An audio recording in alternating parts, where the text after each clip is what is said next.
नमस्कार दोस्तों, कैसे हैं आप लोग। 10 नवंबर 2022 के डेली न्यूज़ एनालिसिस और एडिटोरियल एनालिसिस में आपका स्वागत है। कौन कौन सी न्यूज़ है तो भैया, फिर से यहाँ पे केरला की सरकार ऑर्डिनेंस के माध्यम के थ्रू गवर्नर आरिफ मोहम्मद खान साहब को हटाने की कोशिश कर रही है। ये क्या न्यूज़ है, इसको देखेंगे। इसके बाद भाई, सोशली रेलेवेंट कंटेंट अब टीवी चैनल्स को ब्रॉडकास्ट करना है हर दिन कुछ मिनट्स के लिए। ये क्या है, तभी आपकी अपलिंकिंग और डाउन लिंकिंग ऑफ चैनल्स को अलाउ किया जाएगा। ये क्या अपलिंकिंग डाउन लिंकिंग क्या होती है, ये सब समझेंगे यहाँ पे। ठीक है भाई। फिर तमिलनाडु के अंदर जो सरकार है डीएमके की, द्रविड़ मुनेत्र कज़ागम की सेक्युलर प्रोग्रेसिव अलायंस, उसके सारे मेंबर ऑफ पार्लियामेंट ने एक लेटर सबमिट किया है जिसमें वो द्रौपदी मुर्मू जी से गुहार कर रही हैं कि तमिलनाडु के गवर्नर को वापस बुला लीजिए। ये न्यूज़ क्या है, इसको देखेंगे। पिछले 18 सालों में ग्राउंड वाटर का एक्सट्रैक्शन अभी के लिए सबसे कम हो गया है, इसके बारे में बात करेंगे। मिड टर्म इलेक्शंस हो रहे हैं यूएस में, उसमें क्या अपडेट निकल रही है वो देखेंगे। फिर ईडब्ल्यूएस जजमेंट में कैसे पैंडोरा बॉक्स खुल गया, इसके बारे में बात करेंगे। पुलिसिंग के रिस्पेक्ट में एक आर्टिकल है। पुलिसिंग में टैलेंट की जरूरत है, रिसोर्स शेयरिंग की जरूरत है। केंद्र की सरकार और राज्य की सरकार आपस में लड़े ना, इस बात को इंश्योर करने की जरूरत है, इसको देखेंगे। फिर एक आर्टिकल है गवर्नर वर्सेस द गवर्नमेंट। ये कहीं ना कहीं ये आरिफ मोहम्मद खान साहब का जो इशू चल रहा है केरला में और तमिलनाडु में जो इशू चल रहा है गवर्नर को हटाने का, उससे रिलेटेड है, उसको बात करेंगे। फिर कंसेंट के रिस्पेक्ट में बड़ा इंपॉर्टेंट आर्टिकल है। पॉक्सो एक्ट के अंदर कई बार लड़कों के ऊपर ये इल्जाम लगाया जाता है कि उन्होंने लड़कियों का रेप किया। अब क्या है, पॉक्सो के अंदर 18 साल से कम की उम्र की लड़की को आप माइनर बोलोगे, लेकिन आज की डेट में 16 से 18 साल की एज ग्रुप में जो लड़के हैं वो काफ़ी एक्टिव हैं, बहुत सारे रोमांटिक रिलेशनशिप्स में इन्वॉल्व हैं, वहाँ पे सेक्सुअल रिलेशनशिप्स भी होते हैं, और बाद में लड़की की फैमिली लड़के के अगेंस्ट पॉक्सो के अंदर केस फाइल कर देती है। तो ऐसे केसेस में जो एज ऑफ कंसेंट है उसको 18 से कम करके 16 करने की बात कर रही है, इसको यहाँ पे देखेंगे। फिर नीडलेस नीडलिंग, ये बेसिकली ओवरऑल तमिलनाडु की सरकार ने यहाँ पे जो गवर्नर आनंद रावी साहब के अगेंस्ट जो एक्शन लिया उसके रिस्पेक्ट में कुछ व्यू पॉइंट है। तो कुल मिला के सारे आर्टिकल्स पे थोड़े थोड़े पॉइंट्स यहाँ पे देखने वाले। 2 फिंगर टेस्ट के रिस्पेक्ट में हम लोग बात कर चुके हैं, तो यहाँ पे ज़्यादा बात नहीं करेंगे। आगे बढ़ने से पहले word of the day, close ranks. Close ranks मतलब मिल के अपने कॉमन इंटरेस्ट को डिफेंड करना। जैसे सेंटेंस में यूजेज देखिए, the family had always close ranks in the times of crisis. Crisis के समय पे जो फैमिली है वो यूनाइट होके एक मुसीबत का सामना कर रही थी। तो ये होता है क्लोज रैंक्स, मिल जाना, यूनाइट होना और कॉमन इंटरेस्ट को डिफेंड करना। आगे बढ़ने से पहले वीडियो पे लाइक का बटन दोस्तों, चैनल को अब तक शेयर और सब्सक्राइब नहीं किया कर लीजिए, इंस्टाग्राम पे फॉलो कर लीजिए, टेलीग्राम ग्रुप ज्वाइन कर लीजिए। दोनों चीज़ों का लिंक आपको नीचे डिस्क्रिप्शन बॉक्स में मिलेगा। इंस्टाग्राम पे आपसे जोड़ने की कोशिश करता हूँ, टेलीग्राम ग्रुप पे आपको लेक्चर की पीडीएफ और नोटिफिकेशन दोनों मिल जाती है। पहली news, GS paper 2 centre state relations higher education. Kerala government moves to divest governor of chancellor role. देखिए क्या है, केरला की स्टेट कैबिनेट ने रिजॉल्व किया है कि केरला के गवर्नर आरिफ मोहम्मद खान साहब प्रोमलगेट करें एक ऑर्डिनेंस जिससे वो खुद ही को हटा दें as the sole chancellor of state universities. Actually में केरला की सरकार का ये बोलना है कि हम चाहते हैं कि जो चांसलर बन के बैठे हैं गवर्नर आरिफ मोहम्मद खान, इनको हटा के हम रेनाउंड एकेडमिक एक्सपर्ट्स को इनकी पोजीशन पे सप्लाइंट करें। ठीक है। अब खास बात यहाँ पे ये है कि मान लो कल की डेट में आरिफ मोहम्मद खान साहब चांसलर नहीं रहते हैं, तो क्या चांसलर सारी की सारी केरला की जो 14 यूनिवर्सिटीज उसका एक ही रहेगा या अलग अलग यूनिवर्सिटी का अलग अलग चांसलर अपॉइंट होगा, ये बाद में देखने वाली बात है। बट अभी के लिए जो लेफ्ट डेमोक्रेटिक फ्रंट की सरकार है उसका एक टारगेट ये है कि आरिफ मोहम्मद खान को गवर्नर की कुर्सी से हटाया जाए, और अगर ये ऑर्डिनेंस पास हो जाता है तो एक झटके में आरिफ मोहम्मद खान चांसलर नहीं रहेंगे, किसकी, केरला की 14 स्टेट यूनिवर्सिटीज की। लेकिन ओवरऑल मुश्किल ही है कि यहाँ पे आरिफ मोहम्मद खान साहब इस प्रकार के ऑर्डिनेंस को पास करें। तो स्टेट कैबिनेट ने रिजॉल्व दिखाया है कि एक ऑर्डिनेंस ये मूव करेंगे जिसके थ्रू आरिफ मोहम्मद खान साहब मतलब गवर्नर के पास ये जो चांसलर का रोल है उसको हटा दिया जाएगा। और अगर ये ऑर्डिनेंस पास आ जाता है तो कहीं ना कहीं गवर्नर के पास जो चांसलर की ताकत है वो चली जाएगी। यूनिवर्सिटी गवर्नेंस से रिलेटेड आरिफ मोहम्मद खान साहब के पास कुछ भी नहीं रहेगा। और कहीं ना कहीं लीगली पहले इस बात को सजेस्ट भी किया गया जब पुंची कमीशन आया था, एमएम पुंची कमीशन, बताइए कब आया था, कौन से साल में। तो एमएम पुंची कमीशन साहब ने ये बोला था कि भाई जो स्टेट के गवर्नर होते हैं ना उनको यूनिवर्सिटी के चांसलर का रोल नहीं देना चाहिए। हालांकि यहाँ पे आपको आंसर भी दिख रहा है कि जो एमएम पुंची कमीशन है कौन से साल में है। सेंटर स्टेट रिलेशन को स्टडी करने के लिए आया था। इस कमीशन के बारे में मैंने लक्ष्मीकांत की वीडियोज में भी डिटेल में बात की है। ठीक है भाई। फिर जो तमिलनाडु की जो केरला की स्टेट कैबिनेट है उसका ये भी बोलना है कि भाई देखिए जो ऑफिस ऑफ चांसलर है इसको क्रिएट किया है केरला की स्टेट लेजिस्लेटिव असेंबली ने। केरला की स्टेट लेजिस्लेटिव असेंबली ने जब फाउंडिंग स्टैट्यूट बनाया अलग अलग राज्य की मतलब राज्य की यूनिवर्सिटीज का, स्टेट यूनिवर्सिटीज का, तो उस स्टैट्यूट में केरला की लेजिस्लेटिव असेंबली ने चांसलर में गवर्नर का नाम डलवाया। तो हम पूरी तरीके से कॉम्पिटेंट हैं कि अब हम चाहते हैं कि चांसलर गवर्नर ना रहे। टेक्निकली देखा जाए दोस्तों, अभी के नियम कानूनों के हिसाब से एक राज्य की सरकार के पास ये ताकत है कि वो चांसलर अपॉइंट करे स्टेट यूनिवर्सिटीज का। तो अगर वो चाहते हैं कि गवर्नर ना रहे, कोई और एकेडमिक एक्सपर्ट रहे, तो सरकार अपनी कैपेसिटी में ऐसा कर सकती है। बट ये करने से पहले गवर्नर के सिग्नेचर रहेंगे। चाहे कोई एग्जीक्यूटिव डिसीजन हो, चाहे कोई लेजिस्लेटिव डिसीजन हो, उसको इंप्लीमेंट करने से पहले राज्य के अंदर गवर्नर के सिग्नेचर चाहिए ही चाहिए। समझे भाई, ये सब चीजें हैं यहाँ पे। फिर अगर आप देखो तो ये जो रिफ्ट है केरला के गवर्नर के बीच में और पिनराई विजयन साहब की सरकार और उनके मिनिस्टर्स के बीच में, ये अपने आप में बढ़ता ही जा रहा है। अभी संडे को ही communist party of India Marxist के स्टेट सेक्रेटरी एमवी गोविंदन साहब ने हिंट किया कि हम यूनिवर्सिटीज की ज्यूरिसडिक्शनल ऑटोनॉमी को इंसुलेट करेंगे from the constitutional trespasses of Arif Mohammad Khan. मतलब आरिफ मोहम्मद खान ये जो यूनिवर्सिटी के एडमिनिस्ट्रेशन में जबरदस्ती घुस रहे हैं उसको हम बचाएंगे। और कहीं ना कहीं ये जो डीएमके लेड तमिलनाडु की गवर्नमेंट कर रही है ना आरएन रावी के अगेंस्ट, वही यहाँ पे केरला की सरकार कर रही है आरिफ मोहम्मद खान के अगेंस्ट। अभी रिसेंटली अगर आप देखो तो आरिफ मोहम्मद खान ने अपना प्लेजर भी विड्रॉ किया था ताकि ये फाइनेंस मिनिस्टर के.एन. बालागोपाल को हटा सके। तो एक कंट्रोवर्सी उस समय पे ये भी हटी थी कि क्या गवर्नर अपने ही बेसिस पे प्लेजर को विड्रॉ करके किसी मिनिस्टर को हटा सकता है? ऑब्वियसली बात है, नहीं हटा सकता है। लेकिन seditious speech, war of word यहाँ पे चल रहा है। इस वॉर ऑफ वर्ड में आरिफ मोहम्मद खान को चांसलर से हटाने की ठान ली है केरला की सरकार ने। हालांकि एक प्रॉब्लम है। अब देखिए क्या है, केरला के एलडीएफ ने बोला कि हम ऑर्डिनेंस लाएंगे। अब मान लो ऑर्डिनेंस नहीं साइन करते हैं आरिफ मोहम्मद खान, तो उसके बाद केरला की सरकार बोल रही कि हम एक बिल लेके आएंगे जिस बिल के थ्रू गवर्नर को चांसलर की पोस्ट से हटाया जाएगा। लेकिन उस बिल को पास कराने के लिए अपोजिशन का सपोर्ट चाहिए। और अपोजिशन के जो लीडर हैं वीडी सतीसन, उन्होंने बोला है कि हम एलडीएफ को इस बात में सपोर्ट नहीं करेंगे कि गवर्नर के पास से चांसलर की ताकत ले ली जाए। तो बहुत सारे पॉलिटिकल मुद्दे भी यहाँ पे उठ जाएंगे, पॉलिटिकल कंपल्शंस। एक सरकार के लिए एक्चुअली में ग्राउंड लेवल पे काम करना कितना मुश्किल होता है, ये आपको यहाँ से पता चलेगा। Next, GS paper 2, government policies and intervention, role of media. With new norms TV channels must content socially relevant content. देखिए यूनियन कैबिनेट ने नई गाइडलाइंस अप्रूव की है for the uplinking and downlinking of television channels in India. अब आप बोलोगे sir ये uplinking और डाउनलिंकिंग क्या होती है? देखिए अर्थ पे बहुत सारे ट्रांसपॉन्डर्स लगे हुए हैं, ये कम्युनिकेशन स्टेशंस लगे हुए हैं। ये कम्युनिकेशन स्टेशन जब अपना सिग्नल ऊपर सैटेलाइट को भेजते हैं तो इसको आप बोलते हो अपलिंकिंग। और जब ऊपर की सैटेलाइट अपना सिग्नल नीचे अर्थ स्टेशन को भेजती है तो उसको आप बोलते हो डाउनलिंकिंग। मतलब टाटा स्काई, मान लो आपके घर में टाटा स्काई की छतरी लगी हुई है, या फिर मान लो D2H की छतरी लगी हुई है, एयरटेल टीवी की छतरी लगी हुई है। तो एयरटेल टीवी D2H वाले जिस स्टेशन से ओवरऑल अपने सिग्नल सैटेलाइट को भेज रहे होंगे वहां हो रही होगी अपलिंकिंग। और सैटेलाइट से जो सिग्नल आ रहे हैं आपके घर के छत पे लगी छतरी पे, वो क्या है? डाउनलिंकिंग। तो एक चैनल के लिए सैटेलाइट कम्युनिकेशन के थ्रू आपके घर तक टीवी का कंटेंट पहुंचाने में अपलिंकिंग और डाउनलिंकिंग का एक मेजर रोल है। और अपलिंकिंग और डाउनलिंकिंग की परमिशन लेनी पड़ती थी चैनल्स को फ्रॉम द रेगुलेटर। अब नए नियम कानूनों के हिसाब से ये चैनल परमिशन नहीं लेनी पड़ेगी, लेकिन कुछ कंडीशंस इंपोज की गई हैं।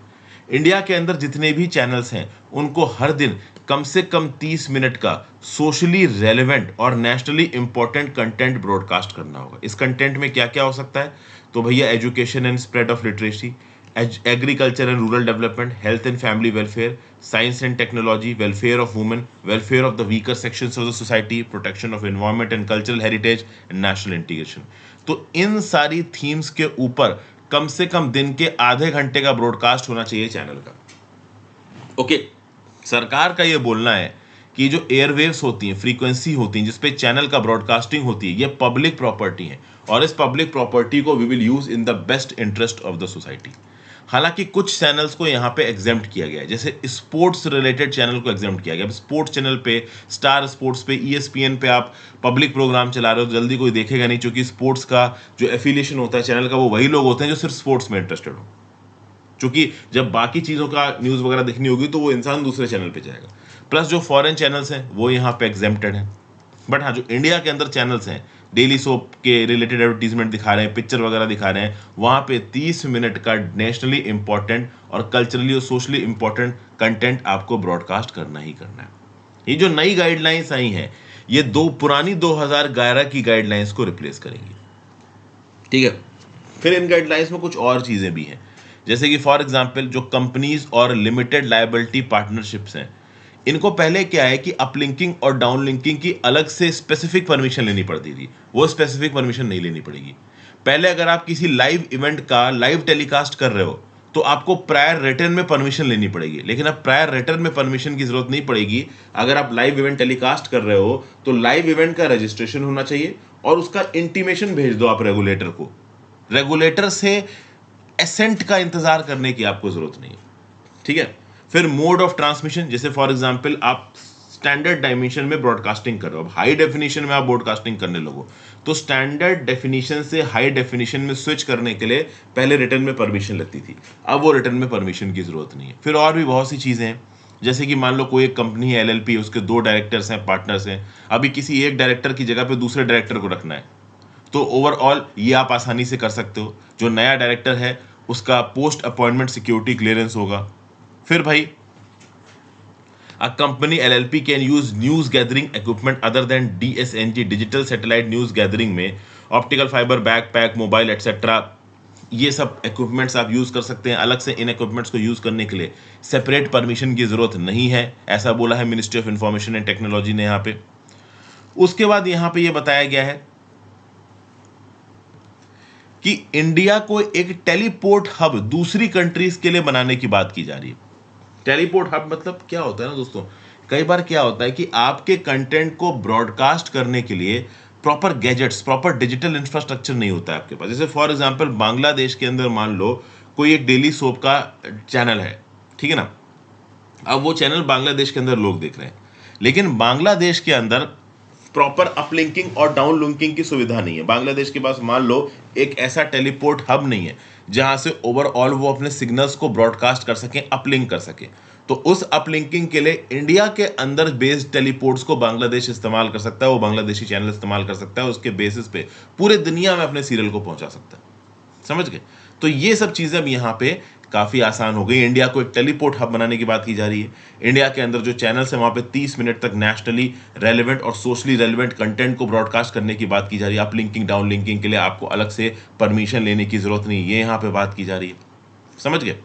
उसके बाद सिक्योरिटी डिपॉजिट देना पड़ेगा हर चैनल को, ठीक है ना भाई।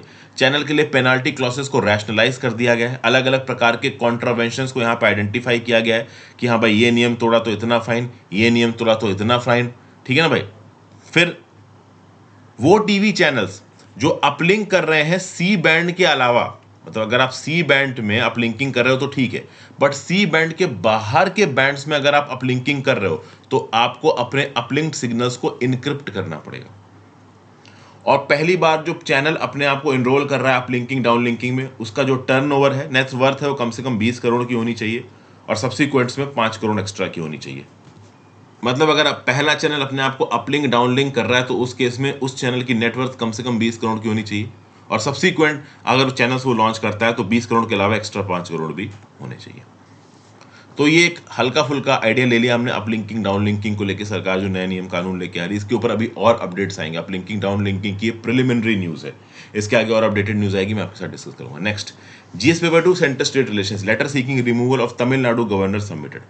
देखिए क्या है कि एक मेमोरेंडम साइन किया गया है यहाँ पे लोकसभा और राज्यसभा के उन मेंबर्स के द्वारा जो कि बिलोंग करते हैं DMK led secular progressive alliance को।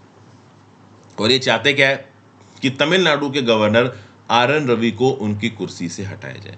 इस मेमोरेंडम में देखिए क्या लिखा है, we must place on record our dissatisfaction that the work being done by the Tamil Nadu government and the legislature has been obstructed by the office of the governor by openly contradicting its policy in public and unduly delaying assent to bills। मतलब तमिलनाडु की सरकार के काम को यहाँ पे block किया जा रहा है, ऑब्स्ट्यूट किया जा रहा है, रोका जा रहा है गवर्नर RN रवि के द्वारा। गवर्नर RN रवि यहाँ पे स्पेसिफिकली सरकार की पॉलिसी को पब्लिक में क्वेश्चन कर रहे हैं और बिल पे अपना एसेंट दे नहीं रहे हैं। कई बार ऐसा हुआ है कि तमिलनाडु की लेजिस्लेटिव असेंबली ने बहुत सारे इंपॉर्टेंट बिल्स को इनेक्ट किया, गवर्नर के पास भेजा साइन होने के लिए, और गवर्नर उसको साइन ही नहीं कर रहे हैं, रोक के बैठे हुए हैं। तो यहाँ पे इस मेमोरेंडम में लिखा है कि लगभग 20 ऐसे बिल्स हैं जो कि तमिलनाडु की स्टेट लेजिस्लेटिव असेंबली ने पास किए, आर एन रवि के पास भेजे, आर एन रवि असेंट ही नहीं दे रहे हैं। इसमें एक बिल है Tamil Nadu universities law amendment bill 2022, जिसके अंदर गवर्नमेंट के पास ये ताकत है कि वो अपॉइंट करेंगे वाइस चांसलर को। समझ गए? मतलब आर एन रवि का role in appointing vice chancellors of the university खत्म ही हो जाएगा। मतलब जो तमिलनाडु की स्टेट यूनिवर्सिटीज हैं, ठीक है ना, उनके वाइस चांसलर्स का अपॉइंटमेंट तमिलनाडु के हायर एजुकेशन डिपार्टमेंट के पास चला जाएगा। आर एन रवि का उसमें कोई भी रोल नहीं होगा। फिर तमिलनाडु ने पास किया है Tamil Nadu prohibition of online gaming and regulation of online gaming bill 2022। इस पर्टिकुलर बिल को भी पास करके आर एन रवि साहब के पास भेजा है। आर एन रवि साहब के पास ये पेंडिंग है। तो इस प्रकार से बिल्स को पेंडिंग रख के एडमिनिस्ट्रेशन ऑफ द स्टेट में इंटरफियर कर रहे हैं आर एन रवि, लेजिस्लेचर के ट्रांजैक्शन ऑफ बिजनेस को अफेक्ट कर रहे हैं, एक डेमोक्रेटिकली इलेक्टेड गवर्नमेंट को इंपीड और ऑब्स्ट्रक्ट कर रहे हैं, जो कि एक्स फेशी अनकॉन्स्टिट्यूशनल है, ऐसा यहां पे बताया जा रहा है। यहां पे एक्स फेसी कॉन्स्टिट्यूशन अनकॉन्स्टिट्यूशनल लिखा हुआ है। एक्स फेसी मतलब on the face of it. X facie Latin होता है, इंग्लिश में इसका ट्रांसलेशन है on the face of it. मतलब बेसिकली किसी एक डॉक्यूमेंट की जेन्युइननेस पे आप भरोसा नहीं कर सकते अनटिल एंड अनलेस आप उस पर्टिकुलर डॉक्यूमेंट को इन्वेस्टिगेट ना करो। तो एक्स फेसी मतलब कि सामने सामने दिख रहा है कि भाई ये डिफेक्टिव है, जेन्युइन नहीं है। ओके भाई, तो यहां पे मेमोरेंडम क्या कह रहा है कि in the scheme of our constitution, cabinet और लेजिस्लेचर के डिसीजन के ऊपर, एक राज्य की कैबिनेट और एक राज्य का जो स्टेट लेजिस्लेटिव असेंबली लेजिस्लेचर है, उसके ऊपर एपेलेट अथॉरिटी की तरह गवर्नर नहीं बैठ सकता। मतलब अगर तमिलनाडु की कैबिनेट और स्टेट लेजिस्लेटिव असेंबली कोई नियम कानून पास कर रही है, तो किसी भी हाल में गवर्नर को उस नियम कानून को एसेंट देना ही है। गवर्नर उस नियम कानून के इंप्लीमेंटेशन को रोक नहीं सकता।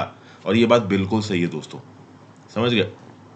तो गवर्नर को not act as an appellate authority. अब आर एन रवि कहीं ना कहीं यहां पे जब बिल को रोक के बैठे हैं, तो तमिलनाडु की सरकार थोड़ी फ्रस्ट्रेट हो रही है, और वो फ्रस्ट्रेशन यहां पे नजर आ रही है। तमिलनाडु की सरकार ये बोल रही है कि जब भी एक राज्य की स्टेट लेजिस्लेटिव असेंबली किसी भी पर्टिकुलर नियम कानून को पास करती है, तो उस नियम कानून को पास करने से पहले एक्सटेंसिवली उस नियम कानून को डिबेट किया जाता है, और डिबेट के बाद ही उसको पास किया जाता है। तो अगर गवर्नर एक स्टेट लेजिस्लेटिव असेंबली जो कि लोगों द्वारा चुनी गई है, उसके डिबेटेड बिल को रोकता है, मतलब वो राज्य के लोगों की विशेष के अगेंस्ट जा रहा है। अब इस कंटेक्स्ट में देखो तो एक और बिल की बात हो रही है। 97th कॉन्स्टिट्यूशनल अमेंडमेंट एक्ट 2011 ने यह बोला कि ये जो कोऑपरेटिव सोसाइटीज, देखिए 97th कॉन्स्टिट्यूशनल अमेंडमेंट एक्ट 2011 आया था कोऑपरेटिव सोसाइटीज से रिलेटेड। इस पर्टिकुलर एक्ट को सुप्रीम कोर्ट ने स्ट्रक डाउन कर दिया 20 जुलाई 2021 को। उसके बाद तमिलनाडु की सरकार ने अपना जो एक बिल बनाया था, तमिलनाडु कोऑपरेटिव सोसाइटी एक्ट 1983, इसको अमेंड किया जनवरी 2022 में तमिलनाडु की सरकार ने।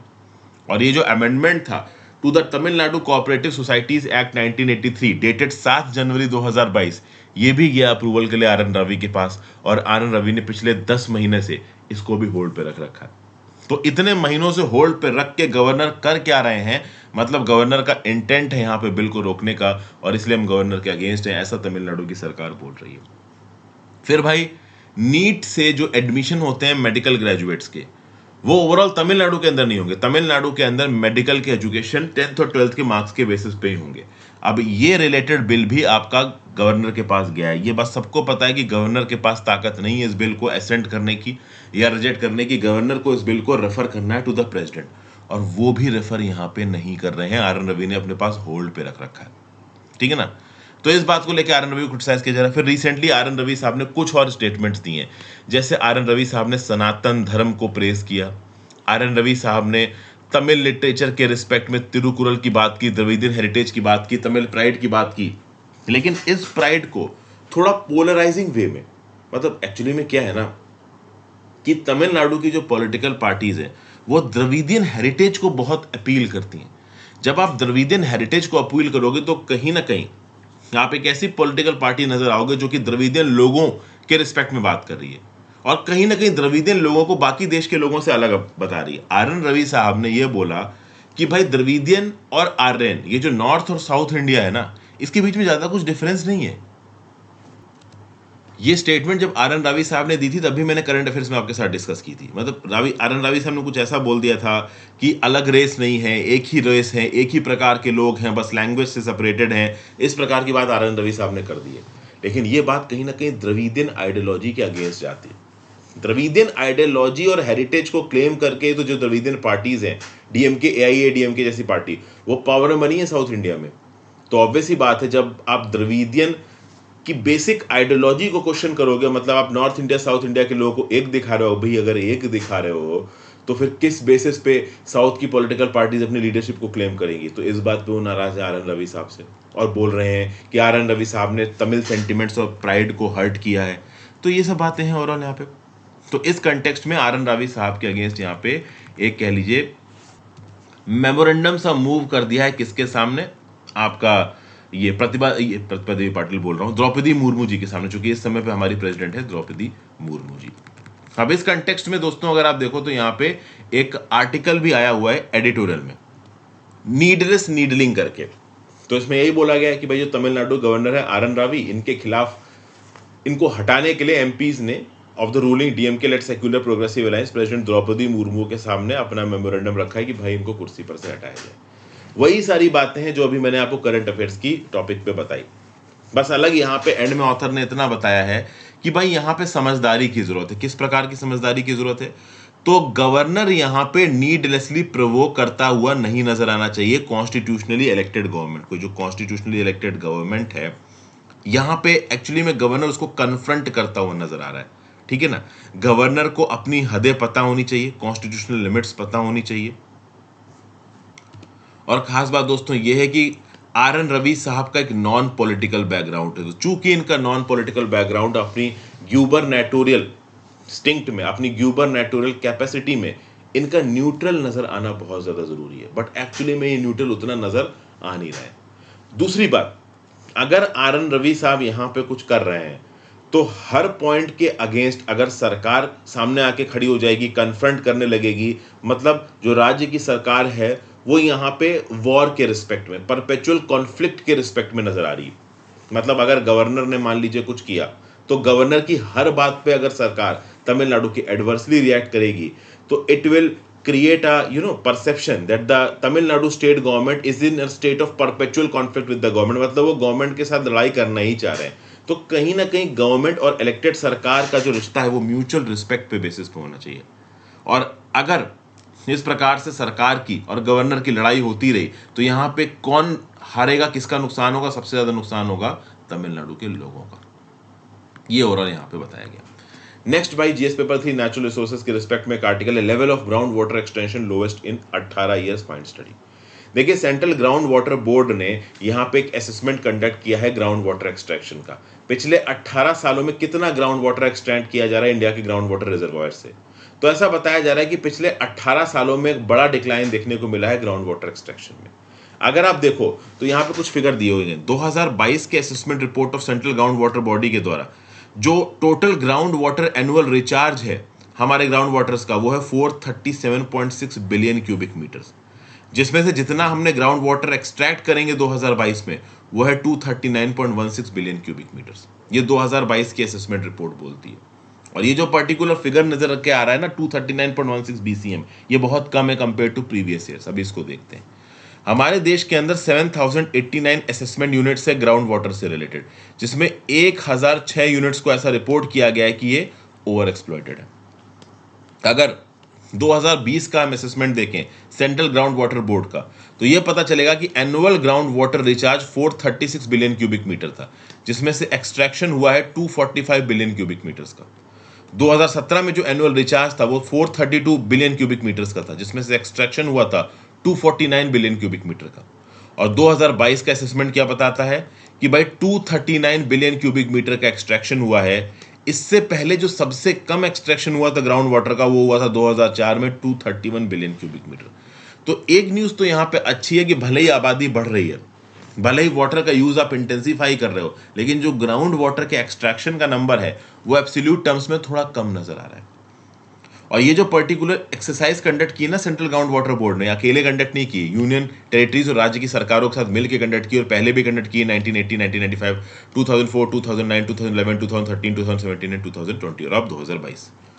लेकिन आपको दोस्तों यहाँ पे ये भी समझना पड़ेगा कि ये जो टोटल आपको एनुअल ग्राउंड वाटर रिचार्ज दिख रहा है, जैसे यहाँ पे 2022 में दिख रहा है 437.6 बिलियन क्यूबिक मीटर, ओके, ये 2017 में आपको दिख रहा है 432 बिलियन क्यूबिक मीटर, 2020 में नजर आ रहा है 436 बिलियन क्यूबिक मीटर। ये एक्चुअली में इतना नहीं होता, इसमें से जो एक्सट्रेबल रिसोर्सेज होते हैं, एक्सट्रैक्टेबल मतलब आप कोई पंप डाल के उसको बाहर निकाल सको पानी को, तो वो जो एक्सट्रैक्टेबल ग्राउंड वाटर रिचार्ज होता है वो कम होता है। फॉर एग्जाम्पल 2020 में जो total annual ground water recharge था वो कितना था, 436 बिलियन क्यूबिक मीटर, जिसमें से आप एक्चुअल एक्सट्रैक्ट कितना कर सकते हो, 397.62 बिलियन क्यूबिक मीटर।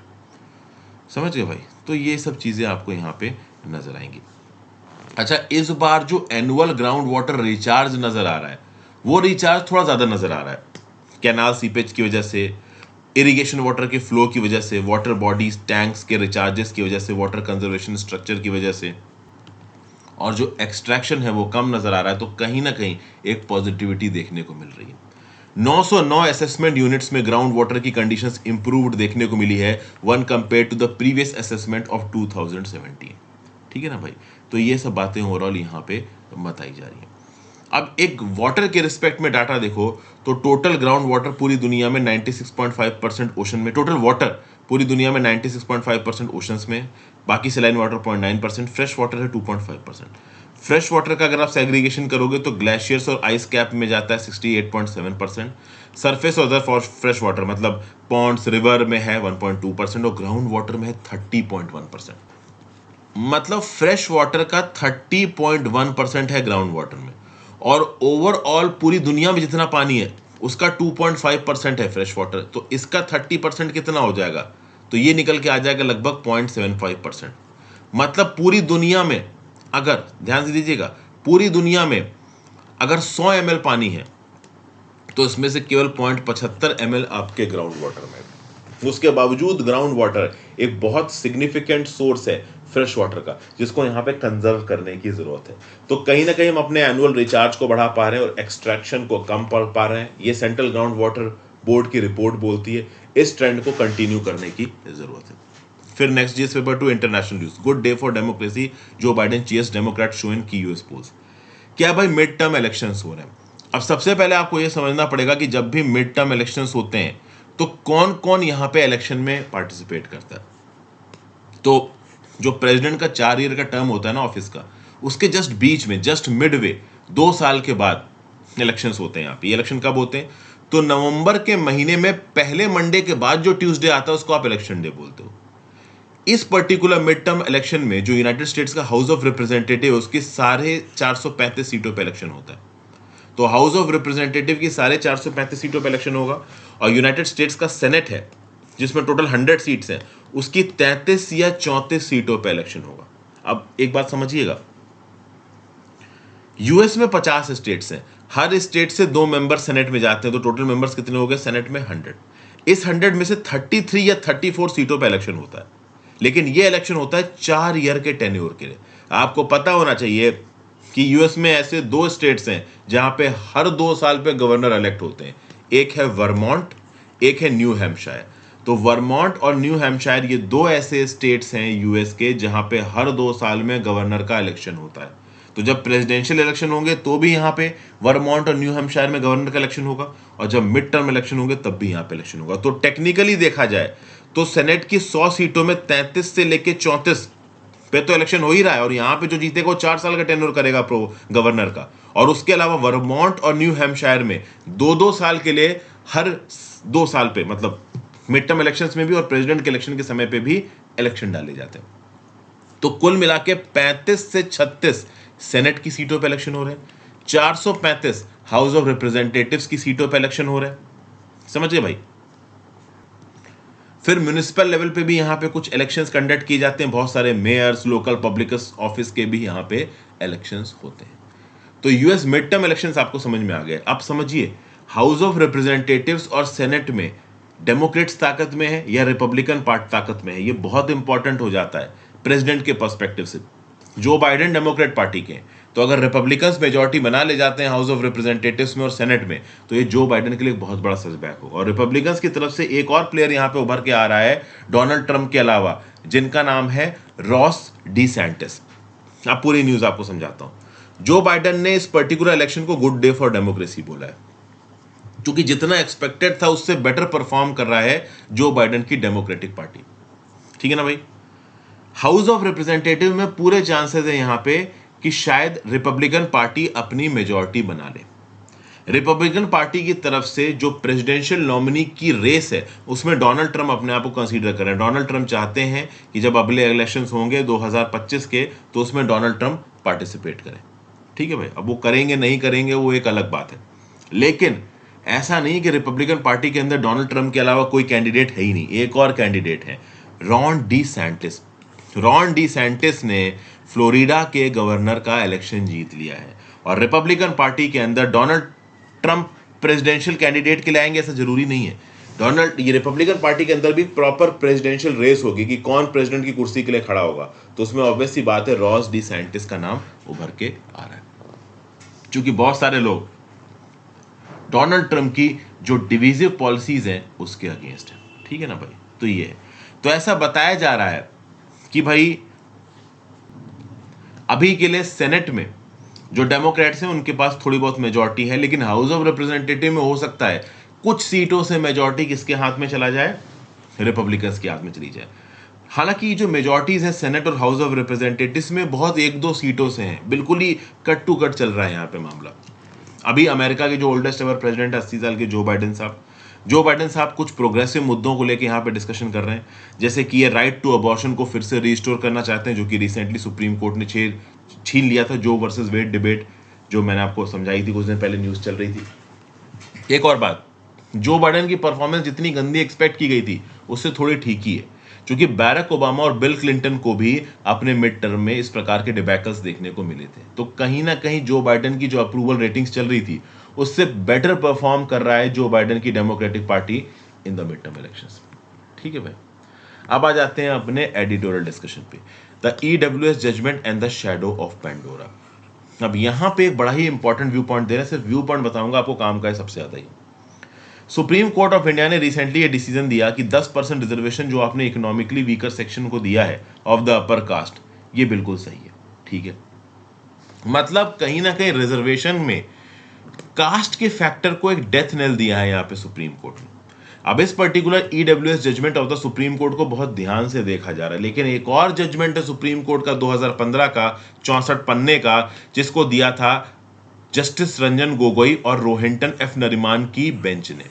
इस पर्टिकुलर नोटिफिकेशन, इस पर्टिकुलर जजमेंट के थ्रू सुप्रीम कोर्ट ने क्या कहा था, इसको बहुत ध्यान से समझने की जरूरत है। यूपीए सरकार का 2014 का नोटिफिकेशन था, कांग्रेस की सरकार ने निकलने से पहले एक नोटिफिकेशन दिया था जिसमें जाटों को जो ओबीसी की सेंट्रल लिस्ट है उसमें जोड़ दिया गया था। तो इसके अगेंस्ट सुप्रीम कोर्ट में पिटीशन पहुंच गई। सुप्रीम कोर्ट ने जजमेंट में देखिए यहां पे क्या बोला। सुप्रीम कोर्ट ने जजमेंट में ये बोला कि self proclaimed socially backward class का ये जो परसेप्शन है ना, इसको हटाने की जरूरत है। कई बार क्या होता है कि सोसाइटी में कुछ कास्ट्स और कुछ कम्युनिटी को ऐसा लगता है कि वो बहुत बैकवर्ड है, तो ये जो सेल्फ परसेप्शन होता है एक पर्टिकुलर कम्युनिटी का कि हम बहुत बैकवर्ड हैं, इसके बेसिस पे आपको बैकवर्ड नहीं माना जा सकता, इसके बेसिस पे आपको लेस फॉर्चुनेट नहीं माना जा सकता। बैकवर्डनेस को डिफाइन करने के प्रॉपर क्राइटेरिया होने चाहिए, यहां तक तो सही है, लेकिन वो क्राइटेरिया कौन से आधार पे होने चाहिए, जब इस बात को हम पेरूज करेंगे सुप्रीम कोर्ट के जजमेंट के हिसाब से, तब थोड़ी परतें खुलेंगी इस न्यूज। सुप्रीम कोर्ट ने 2015 के जजमेंट में बहुत क्लियरली बोला कि नो डाउट कास्ट के बेसिस पे हमारे इंडिया में सेग्रीगेशन हुआ है, इनजस्टिस हुआ है कास्ट के बेसिस पे, caste has been a prominent cause of injustice in India. लेकिन आज की डेट में सिर्फ आप कास्ट को सोल डिटर्मिनेंट मानो बैकवर्डनेस का, तो वो एक रिग्रेसिव अप्रोच होगी। हिंदू सोसाइटी के अंदर नो डाउट बैकवर्डनेस को कास्ट के साथ एसोसिएट किया जाता है, लेकिन बैकवर्डनेस को सिर्फ आप कास्ट से जोड़ दो, मतलब सिर्फ आप एक पर्टिकुलर कास्ट को बिलोंग करते हो या कम्युनिटी को बिलोंग करते हो और इस बेसिस पे बोल दिया जाए कि आप बैकवर्ड हो, ये परिभाषा आज की डेट में प्रोमिनेंट या रेलेवेंट नहीं है। आज की डेट में कंटिन्यूअस एवोल्यूशन हो रहा है हर प्रकार के सोशल ग्रुप्स में। तो caste centric definition of backwardness से हटने की जरूरत है। नए प्रैक्टिसेस, नए मेथड्स, नए यार्डस्टिक्स इवॉल्व करने की जरूरत है, जिसके बेसिस पे आप एक्चुअली में ये पता करोगे कि एक इंडिविजुअल बैकवर्ड है या नहीं है। ये बात 2015 में ही सुप्रीम कोर्ट की बेंच ने बोल दी। और अगर रिजर्वेशन बेसिस बेनिफिट्स किसी को दिए जा रहे हैं तो मोस्ट वल्नरेबल और मोस्ट डिस्ट्रेस्ड को दिए जाएं। This is the constitutional duty of the state. तो एक पर्टिकुलर कास्ट को लगता है कि वो बैकवर्ड है और उसके बेसिस पे उसको यहाँ पे रिजर्वेशन का बेनिफिट दिया जाता है, तो इस कंटेक्स्ट में ये सेग्रीगेशन और ये नॉमिनेशन ठीक नहीं है। ओके, आर्टिकल 14 और आर्टिकल 16 में अगर आप एक्सेप्शन दे रहे हो तो वो एक्सेप्शन कंटेम्पोरेनियस इनपुट्स में होना चाहिए, मतलब अभी की सिचुएशन के हिसाब से होना चाहिए। मतलब हिस्ट्री में आपके साथ अत्याचार हुआ था तो हिस्ट्री में आपके साथ अत्याचार हुआ था, सिर्फ इस क्राइटेरिया के बेसिस पे आज की डेट में आप रिजर्वेशन क्लेम नहीं कर सकते टिल परपेचुटी या टिल इटर्निटी। आपको आज की डेट में सोशल बैकवर्डनेस को आइडेंटिफाई करना पड़ेगा। और सुप्रीम कोर्ट ने एक बात और बोली कि सिर्फ सोशल बैकवर्डनेस के बेसिस पे आप रिजर्वेशन क्लेम नहीं कर सकते, सिर्फ इकोनॉमिक बैकवर्डनेस के बेसिस पे आप रिजर्वेशन क्लेम नहीं कर सकते। अभी के लिए क्या है कि जो प्रेजेंट SC ST और OBC का सिस्टम है ये सोशल बैकवर्डनेस के बेसिस पे, ये जो EWS कोटा दिया गया है ये इकोनॉमिक बैकवर्डनेस के बेसिस पे। और सुप्रीम कोर्ट का 2015 का जजमेंट बोल चुका है कि सिर्फ सोशल बैकवर्डनेस या इकोनॉमिक बैकवर्डनेस पे आप रिजर्वेशन क्लेम नहीं कर सकते। तो सवाल उठता है कि किस बेसिस पे कर सकते हो, तो मल्टीपल सर्कमस्टांसेस, आपका social status, cultural status, economic status, educational status, political status, सबको यहां पे कंसीडर करना पड़ेगा आपको किसी भी प्रकार का रिजर्वेशन बेनिफिट देने के लिए, आर्टिकल 14 और 16 में एक्सेप्शन देने के लिए। नए मेथड्स, नए प्रैक्टिसेस, नए यार्डस्टिक्स इवॉल्व करने की जरूरत है। प्रॉब्लम यह है कि सुप्रीम कोर्ट ने ये यार्डस्टिक्स को इवॉल्व करने की जिम्मेदारी डाल दी राज्य के ऊपर और सरकार के ऊपर। अब सरकार और राज्य में जो पॉलिसी मेकर्स हैं उनके लिए एक बहुत बड़ा इंपॉर्टेंट प्रेरोगेटिव होता है इलेक्शन जीतना। वो इलेक्शन जीतने के हिसाब से डिसीजन लेते हैं। तो इलेक्शन जीतने के हिसाब से डिसीजन लेंगे तो सुप्रीम कोर्ट के इस आइडियलिस्टिक अप्रोच को ऑब्वियस ही बात है सरकारें फॉलो नहीं करने वाली है। तो ये बातें ओवरऑल यहाँ पे बोली गई हैं। सुप्रीम कोर्ट के 2015 के जजमेंट की रेलेवेंस को यहाँ पे बताया जा रहा है। अब कुल मिला के जितना मुझे समझ में आया दोस्तों, 2015 में सुप्रीम कोर्ट ने जो भी ये ओवरऑल यार्डस्टिक्स दिए ना, इस यार्डस्टिक्स के हिसाब से एक्चुअली में ग्राउंड लेवल पे रिजर्वेशन को सेग्रीगेट करना या फिर बनाना बहुत मुश्किल है। क्योंकि सुप्रीम कोर्ट बोल रहा है कि क्लास, कम्युनिटी, कास्ट के आधार पर आप रिजर्वेशन नहीं दे सकते, तो फिर किसके आधार पर दोगे? अगर आप कास्ट और इकोनॉमिक बैकवर्डनेस दोनों प्रकार की चीजों को मिला के रिजर्वेशन दे रहे हो तो हमारे पास इतना अपडेटेड सेंसस या फिर SCBC सेंसस भी, सोशल और इकोनॉमिक बैकवर्ड क्लासेस का सेंसस अभी कंडक्ट करने की बात की जा रही है, भी पूरा हुआ नहीं है। तो हमारे पास वो क्वांटिफिएबल डाटा ही नहीं है जिसके बेसिस पे हम डाइवर्स और मल्टीपल यार्डस्टिक्स के बेसिस पे रिजर्वेशन के फिनोमिना को क्वांटिफाई कर सकें। तो ये सब बातें यहाँ पे बताई जा रही। तो जस्टिस गोगोई नरिमन साहब ने जो 2015 में डिसीजन दिया था उससे एक पेंडोरा बॉक्स खुल गया है। उस पेंडोरा बॉक्स के बेसिस पे EWS कोटा यहाँ पे लेके आया गया।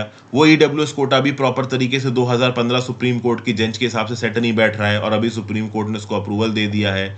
तो आगे जाके किस प्रकार के रिजर्वेशन, कौन से क्वांटिफिएबल बेसिस पे आप सामने आएंगे हमें पता नहीं है। इस प्रकार की बात शशि थरूर साहब यहाँ पे कर रहे हैं। फिर next, policing with talent, resource sharing not squabbling. अभी क्या है कि मिनिस्ट्री ऑफ होम अफेयर्स ने एक कॉन्फ्रेंस बुलाई लेट अक्टूबर में दिल्ली में। यहाँ पे बहुत सारे यूनियन, मतलब सारे ही आप कह लो, हमारे अमित शाह जी थे और सारे स्टेट के होम मिनिस्टर्स थे, पुलिस चीफ्स थे। अब वेस्ट बंगाल की सरकार ने अपने DGP पुलिस चीफ को इस मीटिंग के लिए नहीं भेजा। ये बोला कि चूंकि दुर्गा पूजा सेलिब्रेशन चल रही है वेस्ट बंगाल में तो सिक्योरिटी में बिजी हैं ऑफिसर्स। अब अपने आप में इस प्रकार की कॉन्फ्रेंसेस क्वालिटी ऑफ पुलिसिंग के लिए बहुत इंपॉर्टेंट होती हैं। यहाँ पे बहुत सारे आइडियाज और तरीकों को एक्सचेंज किया जाता है। अब ऐसे समय पे अगर वाइड स्प्रेड आप कह लो पार्टिसिपेशन नहीं होगा तो कहीं ना कहीं देश के यूनिटी के रिस्पेक्ट में ये ठीक नहीं है। पब्लिक ऑर्डर और क्राइम को टैकल के करने के रिस्पेक्ट में ये ठीक नहीं है। इस प्रकार की कॉन्फ्रेंसेस में चीफ मिनिस्टर के लेवल और कम से कम राज्य के होम मिनिस्टर के लेवल का आप कह लो इन्वॉल्वमेंट होना चाहिए। अभी रिसेंटली देखिए तमिलनाडु की पुलिस ने कोयम्बटूर ब्लास्ट केस को हैंडल। तो जब भी इस प्रकार के केसेस आते हैं तो कहीं ना कहीं पुलिस की सजगता को लेके क्वेश्चन किया जाता है। अब खास बात दोस्तों यहाँ पे ये है कि तमिलनाडु की सरकार ने जो बॉम्ब केस था इसको NIA को ट्रांसफर करने में थोड़ा समय लगा दिया। तो तमिलनाडु की सरकार को काफी क्रिटिसाइज किया गया, तमिलनाडु की पुलिस को क्रिटिसाइज किया गया कि भाई आप केस को ट्रांसफर करने में समय क्यों लगा रहे हो। तो जो स्टेट डायरेक्टर जनरल है पुलिस के तमिलनाडु के, उन्होंने बोला कि भाई हमारे पास केस आया था तो इनिशियल प्रिलिमिनरी इन्वेस्टिगेशन तो हम करेंगे ही करेंगे ना, एकदम से चीजें उठा के थोड़ा ना एनआईए को दे देंगे। तो वो अपने आप को जस्टिफाई कर रहे थे, लेकिन एक्सपर्ट्स का ये बोलना है कि एक्चुअली में पुलिस सरकार के हिसाब से चलती है। तो चीफ मिनिस्टर और राज्य का जो होम मिनिस्टर है वो जो निर्देश देगा डीजीपी को, वो डीजीपी को मानने पड़ेंगे। तो कहीं ना कहीं जो एक राज्य की पुलिस होती है उसके ऊपर एक पॉलिटिकल ये आप कह लो पॉलिटिकल एक मतलब कॉम्प्लायंस होता है कि ऊपर का जो पॉलिटिकल मास्टर बॉस जो बोल रहा है वो नीचे के पुलिस वाले को मानना पड़ेगा। एक स्टैंडर्ड ऑपरेटिंग प्रोसीजर है पुलिस के काम करने का। पुलिस चीफ का इंडिपेंडेंट होना जरूरी है, बट एक्चुअल प्रैक्टिस में पुलिस इंडिपेंडेंट नहीं है और लंबे समय तक इंडिपेंडेंट हो पाएगी पूरी तरीके से पॉलिटिकल मास्टर से, ऐसा भी नहीं है। जो पहले होम मिनिस्टर थे इंडिपेंडेंट इंडिया के, सरदार वल्लभ भाई पटेल, उन्होंने यह बोला कि जो सेंटर स्टेट रिलेशन की पॉलिटिक्स है ये देश की यूनिटी के लिए अच्छा नहीं है, इसलिए आईएएस और आईपीएस कंटिन्यू रखा गया। भारत सरकार में आईएएस आईपीएस की एक इंपॉर्टेंट वैल्यू है। आईएएस आईपीएस का अपॉइंटमेंट केंद्र की सरकार द्वारा किए जाते हैं, वो काम राज्य की सरकार में करते हैं। जब हमारा देश आजाद हुआ था तो सरदार वल्लभ भाई पटेल जी के ऊपर काफी प्रेशर था कि जो इंडियन सिविल सर्विस और इंडियन पुलिस का जो कंसेप्ट है ना, इसको आप एबॉलिश कर दो, हम अपने नए कंसेप्ट बनाएंगे। लेकिन सरदार वल्लभ भाई पटेल जी को समझ में आया कि कुछ ना कुछ इंटीग्रेशन पुलिस और एडमिनिस्ट्रेशन में जरूरी है, जो कि आगे आने वाले समय में सेंटर स्टेट पॉलिटिक्स एक मेजर रोल प्ले करेगी। लेकिन वो मेजर रोल आज भी प्ले कर रही है। आज भी एक हाईली ट्रेन्ड पुलिस फोर्स जिसको बनाने की बात की गई है बन तो रही है, बट ये पुलिस फोर्स कहीं ना कहीं पॉलिटिकल कंपल्शंस के अंदर होती है। पर्सोनल मैनेजमेंट में राज्य के जो आला मिनिस्टर्स हैं, अधिकारी हैं, उनका काफी एक इंपॉर्टेंट रोल होता है। तो पुलिस के काम करने में अगर आप कह लो आपको प्रोफेशनलिज्म लेके आना है तो सबसे इंपॉर्टेंट जरूरी बात यहां पे यह है कि केंद्र की सरकार और राज्य की सरकार के बीच का सामंजस्य, सिंक्रोनाइजेशन, तालमेल बिल्कुल सही बैठना चाहिए। अक्सर कर अगर आप देखो तो केंद्र की सरकार राज्य की सरकार से बोल रही है कि राज्य की सरकार ने एक्सेस कोटा में आईपीएस और आईएएस अधिकारी अपने पास रख रखे हैं, केंद्र की सरकार के पास इनकी कमी हो रही है। केंद्र की सरकार के पास जब भी ओवरऑल पुलिस पर्सनल्स की कमी होती है, सीआरपीएफ, बीएसएफ, आईटीबीपी, सीआईएसएफ, इनको यहाँ पे डिप्लॉय कर दिया जाता है। अक्सर कर राज्य सरकार केंद्र की सरकार के ऊपर इल्जाम लगाती है कि केंद्र की सरकार सीबीआई और एनआईए जैसी एजेंसीज का गलत इस्तेमाल कर रही है। तो ये जो नेशनल लेवल पे पॉलिटिक्स चल रही है ना केंद्र की सरकार और राज्य की सरकार की, ये कहीं ना कहीं पुलिस एफिशिएंसी को कॉम्प्रोमाइज कर रही है। एक और बात, पुलिस स्टेट सब्जेक्ट में आता है, पुलिस राज्य की सरकार के अंदर काम करती है। इसका मतलब ये नहीं है कि केंद्र की सरकार का कोई लेना देना ही नहीं है पुलिस के साथ। पुलिस की ट्रेनिंग, टेक्नोलॉजी, उनकी कॉम्बैट एबिलिटी को बढ़ाना, उनकी सर्वेलेंस एबिलिटी को बढ़ाना, ये केंद्र की सरकार का काम है। केंद्र की सरकार के इनपुट से लगातार राज्य की पुलिस को वो कैपेसिटी इन्हेंसमेंट के रिसोर्सेज मिलते हैं।